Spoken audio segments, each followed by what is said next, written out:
इस वीडियो में हम हेरोन्स फॉर्मूला चैप्टर की प्रश्नावली 12.2 का क्वेश्चन नंबर 7 करेंगे। हमारे पास एक पतंग है जिसमें ये एक वर्ग के आकार का इस तरह से पतंग बना हुआ है। तो ये वर्ग है, ध्यान रखना, यानी इसकी जो चारों भुजाएं हैं ये बराबर होंगी। और वर्ग में एक और कंडीशन होती है कि जो इसके विकर्ण होते हैं ये बराबर होते हैं और एक दूसरे को समद्विभाजित करते हैं। इसका मतलब क्या हुआ कि अगर मैं ये कहूं कि ये ए बी सी डी है और ये ई एफ मैं ये लिख देता हूं, तो यहां पर ये जो हिस्सा है ए सी ये बराबर होगा बी डी के, और ये दोनों 32 हैं। ये प्रश्न क्वेश्चन में दिया गया है।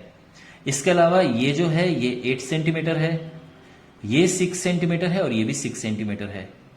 जो ये वाला हिस्सा है एक शेडेड पोर्शन है, इसको फर्स्ट नाम दिया गया है, इस वाले हिस्से को सेकंड नाम दिया है और यहां पे ये थर्ड है। और हमें इन तीनों का अलग अलग क्षेत्रफल निकालना है। देखो इसको ओ नाम दे देते हैं।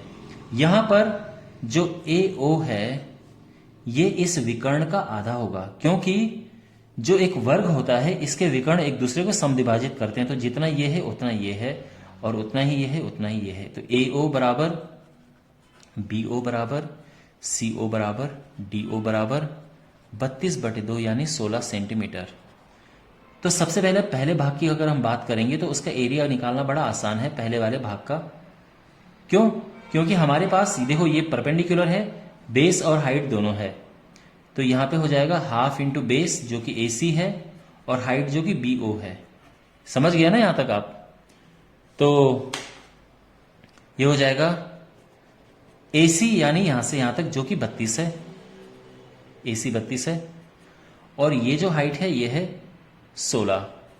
अब इसको हम काटेंगे तो ये 16 बार जाएगा और ये 256 सेंटीमीटर का वर्ग। ये समझ आ गया। अब बात करते हैं दूसरे भाग की। तो दूसरा भाग पहले भाग के ही जैसा है और इसीलिए आप सीधा लिख सकते हैं कि ये भी 256 सेंटीमीटर का वर्ग है, क्योंकि ये और ये भाग बराबर हैं। अब जो भाग तीसरा है इसमें थोड़ी मेहनत करनी पड़ेगी हमें, क्योंकि यहां पर ये 6 और ये 6 और ये 8 है। तो हम यहां पे हेरोन्स फॉर्मूला इस्तेमाल करेंगे। तो त्रिभुज डी ई एफ में, अब देखो ऐसा कोई जरूरी नहीं कि यहां पे हेरोन्स फॉर्मूला से ही निकलेगा। इसकी ये दो भुजाएं बराबर हैं, तो जो समद्विबाहु त्रिभुज होता है उसका एरिया हम दूसरे तरीके से भी निकाल सकते हैं, यहां पर एक लंब यानी परपेंडिकुलर डाल के। लेकिन इसको हम हेरोन्स फॉर्मूला से भी कर सकते हैं और ऊपर से हेरोन्स फॉर्मूला का चैप्टर भी है, तो थोड़ा बहुत तो उसका भी यूज करेंगे हम।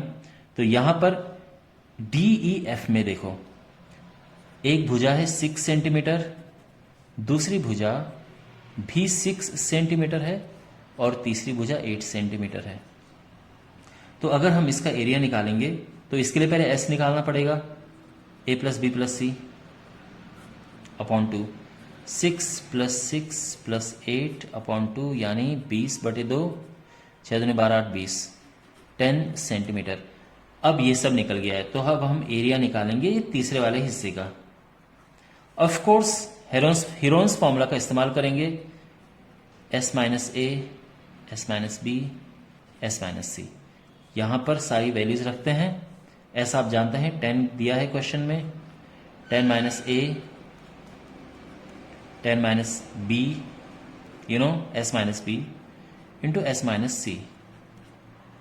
तो यहां पर इसको और सिंप्लीफाई करते हैं, 10 इंटू 4 इंटू 4 इंटू 2। वेल इसके थोड़ा हम और ब्रेक करते हैं। 10 होता है 2 गुणा 5, 4 और 4 पहले से ही है, उसको नहीं डिस्टर्ब करते हैं। ये 2 आ गया, यहां से 4 बाहर आ जाएगा क्योंकि ये पेयर में है, 2 भी ग्रुप में है तो ये पेयर में है, बाहर आ जाएगा, 5 अंदर बच जाएगा, यानी ये आ गया 8√5। अब यहां पर थोड़ा सा और सॉल्व करते हैं। √5 होता है 2.24 लगभग, ठीक है ना, √5। तो इसको मल्टीप्लाई करते हैं, देखो क्या आता है, 8 चौक 32 का 2, हासिल 3, 8 दूनी 16, 3 19, 1 8 दूनी 16, 1 17, 17 पॉइंट ये सेंटीमीटर स्क्वायर। तो देखो जो पहले भाग का एरिया है वो आया था हमारा 256 सेंटीमीटर स्क्वायर, जो दूसरे भाग का एरिया है वो भी सेम है, और जो तीसरे भाग का एरिया है दैट इज 17.92 सेंटीमीटर स्क्वायर, और ये हमारा आंसर आ गया है। ओके, आई होप आपको समझ आया होगा सोल्यूशन। कोई डाउट हो पूछना कमेंट बॉक्स में। Thanks for watching.